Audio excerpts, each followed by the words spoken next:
Hello, everybody, and welcome to another bonus episode of Rush Song Reviews.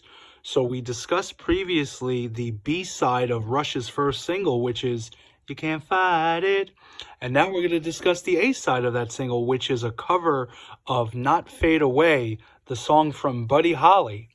Now, the original song, Not Fade Away, was credited by Norman Petty, who was the record producer for Buddy Holly, and someone named Charles Hardin. In case you don't know, Buddy Holly's real name has Charles Hardin in the name. His first name and middle name is Charles Hardin. So it's a composition between the record producer and Buddy Holly himself, and Buddy Holly did the song with his band, Buddy Holly and the Crickets, in 1957. And just like the Buddy Holly song, the Rush song has the riff that's like the Bo Diddley kind of beat, where it's like the dun dun dun dun dun dun dun dun dun dun dun dun. It has like, the 1950s vibe, and you would hear that kind of beat where the song like I want candy, do do do do do do do do. But obviously Rush's version has a little more electric guitar, a little more power in it compared to the Buddy Holly version. As far as with the lyrics for the song, they have to do with love and it being real, and that the love needs to, last and not fade away. And he's going to show, the girl how it's going to be, and that, he'll get her, a diamond and a Cadillac. And when he gets back, he'll show her these things, but he wants to make sure, the love is real and that it won't, fade away. As far as the single with Rush, with the B-side, You Can't Fight It, it actually went to number 88 in Canada.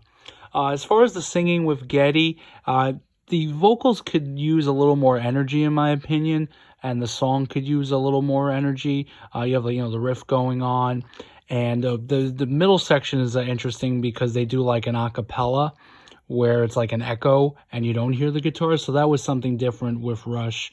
But as far as this song, it does the same lyrics like as Buddy Holly. It has like that same kind of Bo Diddley riff. But there's not really a guitar solo. There's just like a guitar outro. So I feel like the song could use a little more energy and a little more, different things going on. I don't think it would be a good song on the album. Also, when it comes to Rush, they were never really known for doing covers as far as studio albums. They would end off many years later doing an album called Feedback in 2004, which was strictly all cover songs. So I could appreciate that when it came to Rush and some of my other favorite bands, that they weren't doing covers on studio albums, because I feel like with studio albums, it should just be the original compositions. I don't like, for Van Halen, for example, they would throw like, 3-4 covers on each album. It's like, where's your own material? So if I had to give this song Not Fade Away a rating, I mean, they were trying to get attention on radio, so that's why they decided to do the cover, and then they threw in the B-side with You Can't Fight It. I would have to give this song a 5.5 out of 10. If it was on the Rush debut album, I would say it's probably the weakest song compared to the other songs, because, first off, it wasn't a Rush song. It was Buddy Holly. And the way Buddy Holly sings it has a little more personality and of the style in the day. Buddy Holly does like the hiccup voices, like the Elvis, like, and Geddy doesn't really do that. Like I said, Geddy's voice for the verses is a little more like timid. It could use a little more like emotion, I find, compared to how, he normally sings, which has a lot of emotion in songs. So yeah, give Not Fade Away a 5.5 out of 10. And the next song review that we're going to do for Rush Song Reviews, the next video is actually going to be another bonus episode.